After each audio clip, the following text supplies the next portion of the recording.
Tinate nkwanirizaako nnyo yonna gy'osinza obbanga otuwuliriza oli ku UG Updates TV ly'eddoboozi eriri ku channel yo oba ku screen yo gy'ogenda mu maaso n'okubanga okozesa kyonna ky'okozesa okubanga otuninze in UG Updates TV okola ky'amaanyi nnyo.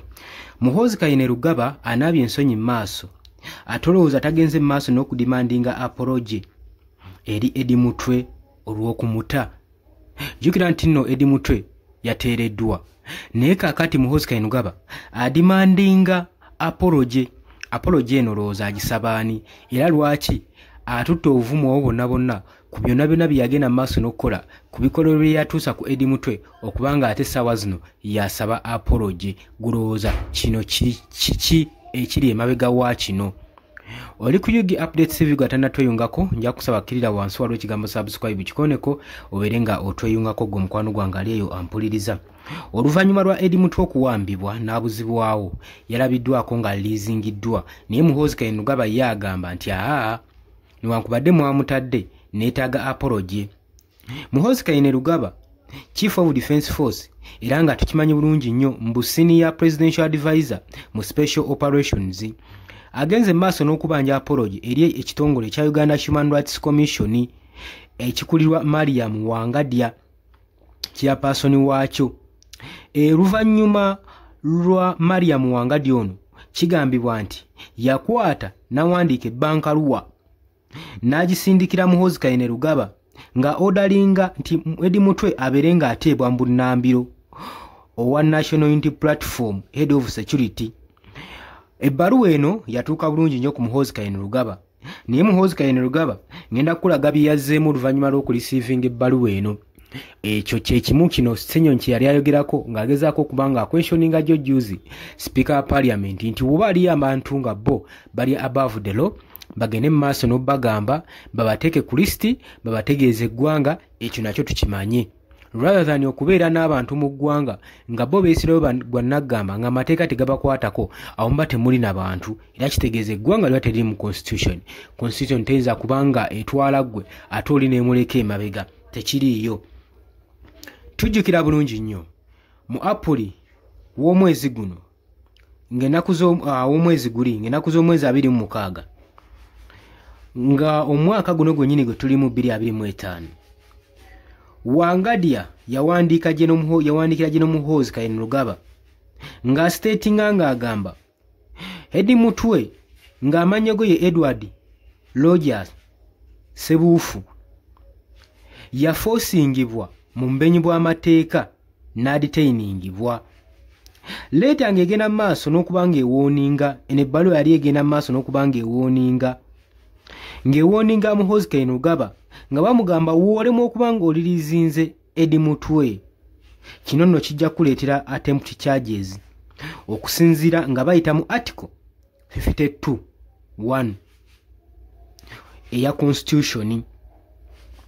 Gen. Muhoozi Kainerugaba bino yamaze okuba nga abiwulira era nga abirisiivinga nga Mariam Wangadya amaze okuba nga amuwooninga nga mugamba ojja kufeesinga charges nga tusinzira mu article 53(1) osobole okuba nga ovunaanibwa era tojja kwagala consequences zinaava mu kabi kuweekyabira.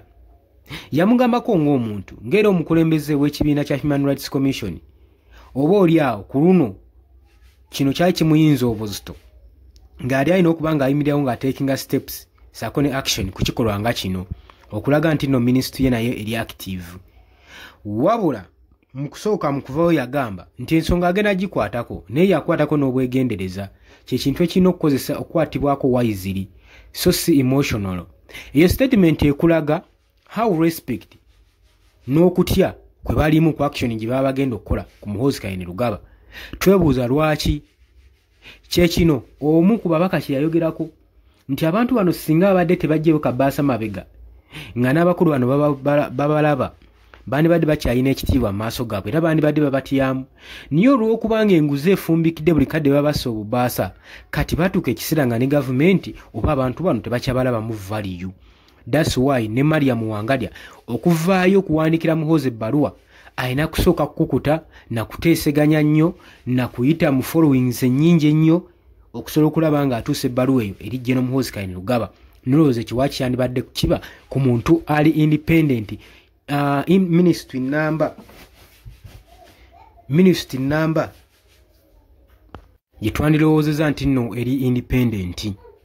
Kakati no Muhoozi Kayino nga olwamugudde mu matu ebbaluwa olwamugwa mu ngalo yagenze ku mukulu gwe ogwa social media n'ashiyalinga ng'awandiika ng'agamba yawandiise ebbaluwa ng'agamba if these people values the life we gave them, nti abantu bano singa badde bavaluwinga obulamu bwe twabawa, they must never think of sending me such a stupid letter again.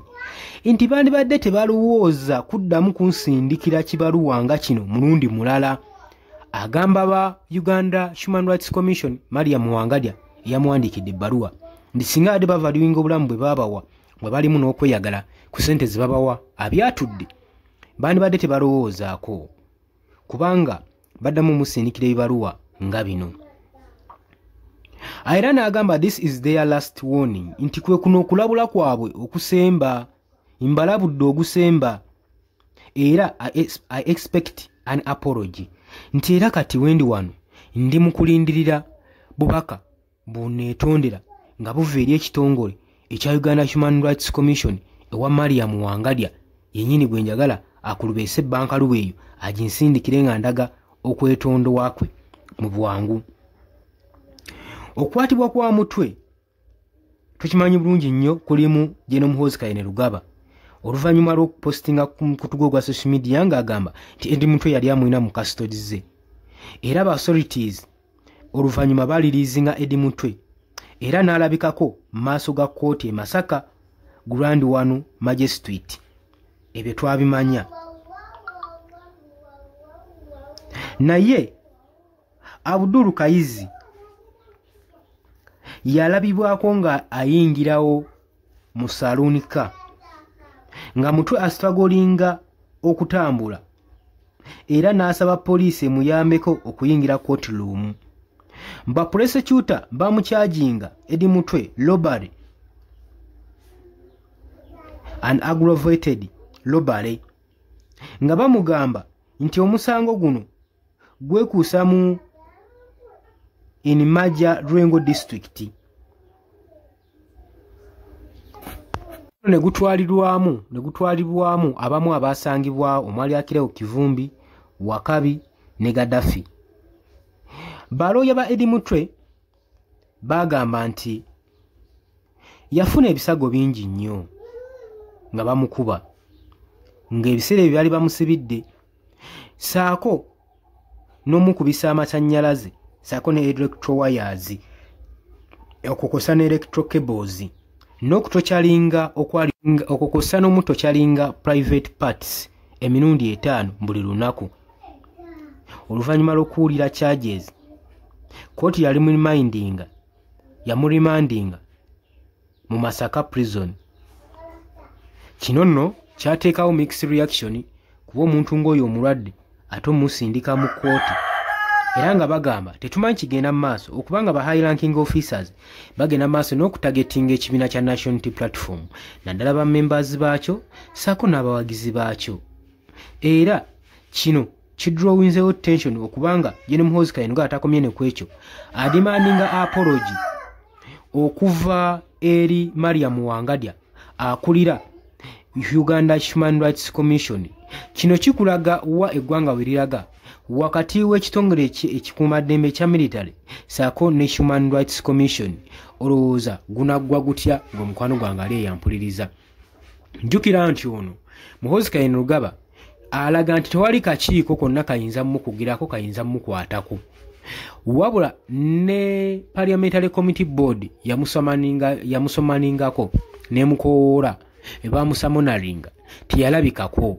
Kino kikulaga ki nti eggwanga lyawaba dda, constitution yawabizibwa dda, yakwatibwamu era amateeka muganda wenkakula kuggwa omuntu owa wansi abo wagula amateeka tegakola ki tegabakolako. Kino nno kirabanga ekintu ekitono ne kiyinza okuteekawo akagungulwa mu ggwanga lwakantu katono nnyo kubanga ffe tumanyi mu ggwanga ffenna olo ya eco ng'oggyeko bano abatubba ng'eggwanga ne balinyonyoota ennyo ne beewanika okuba nga bewagulu naye ffe tukimanyi ffenna tuli bumu era amateeka galina tukwata kyenkanyi. Olowooza otya ku nsonga eno? Oli ku Yugi Updates TV kosinza oba ng'otuwuliriza we bali kwekuumirako mbagaliza olunaku olulungi baganda bange mweraba.